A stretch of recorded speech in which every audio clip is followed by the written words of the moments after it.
Ya, oke guys. Assalamualaikum. Balik lagi dengan Jaki. Dan pada video kali ini gua mau membahas Prodia ya. Karena ini salah satu request dari teman di YouTube. Bang, komentarnya soal Prodia gimana?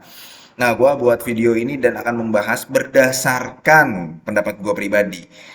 Hari ini tanggal 9 Mei pukul 19 lewat 20 menit dan 40 menit sebelum Indonesia bertanding ya guys ya. Mudah-mudahan masuk Olimpiade. Nah, pro dia gini guys, sebenarnya kalau kita melihat datanya, dia kan nggak ada berita ekspansi akuisisi apa, kemudian bagaimana. Karena memang bentuk ekspansinya dia itu adalah penambahan gerai, penambahan outlet gitu loh. Penambahan outlet. Nah, memang waktu tahun 2020, 2016 dan 2017 serta 2018 outlet dia itu bisa sampai 292. Kemudian turun, ya ini ada berbagai macam faktor sehingga menyebabkan outletnya turun. Kemudian mulai meningkat lagi dan sekarang sudah ada di angka 295 lagi. Kemudian ya guys ya, yang tadinya baru menjangkau 31 provinsi di tahun 2016, di tahun 2023 sudah menjangkau 34 provinsi. Artinya memang berkembang. Dan terakhir, yang dulu hanya mencapai 106 kota dan kabupaten, sekarang ya sudah lebih dari 168 mencapai sudah menjangkau 168 kota dan kabupaten. Artinya dari yang tadinya 106 itu saat ini sudah mencapai 168. Ini datanya ya guys ya dan gua ambil dari web resminya Prodia.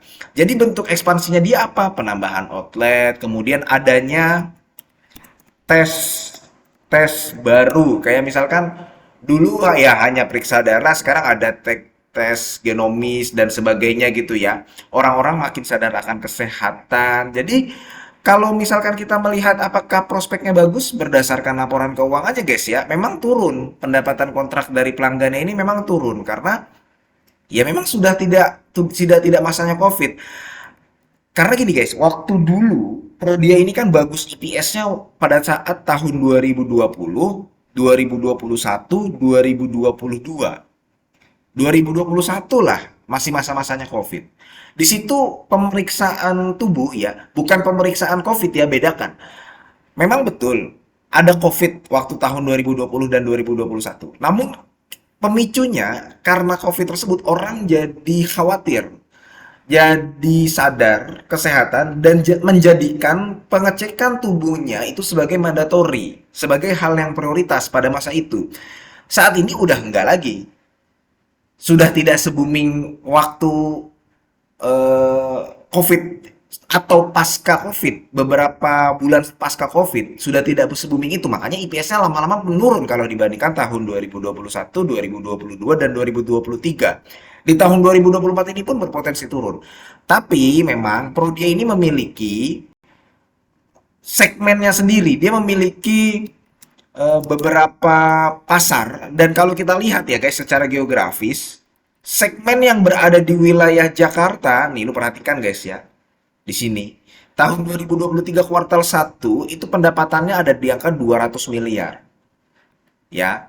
Di tahun 2024 kuartal 1 masih di angka 200 miliar. Artinya sebenarnya untuk orang yang berada di pusat dan Jakarta Raya ini masih membutuhkan dan masih sadar akan adanya Prodia itu sendiri gitu loh. Dan ini kalau bisa dipertahankan secara konsisten bagus.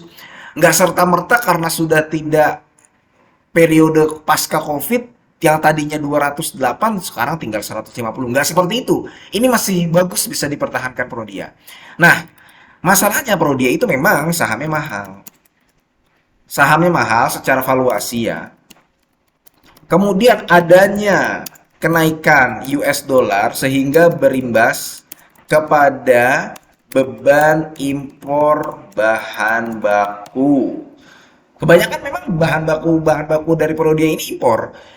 Selanjutnya dari data-datanya guys ya, dengan PBV 1,22 ya kan. Nih.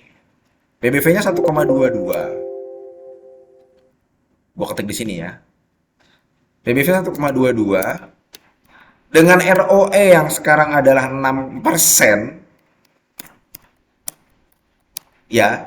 Kemudian potensi dividen yield di bawah 5%, ini menjadikan Prodia saat ini belum menarik.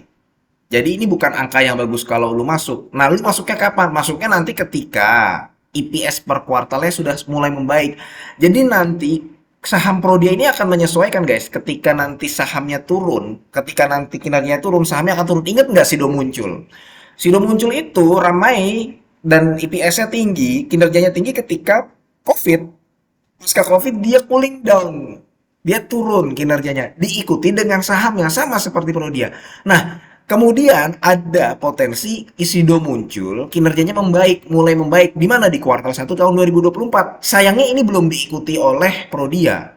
Walaupun berbeda sektor, tapi kira-kira begitu gambaran kalau lu mau memasuki saham Prodia ini. Kalau misalkan lu saat ini kondisinya minus, lu jangan terus-terus averaging down dulu. Lu harus melihat dulu nanti saat kinerjanya baik baru lu mulai masuk kembali, lu mulai averaging down lagi.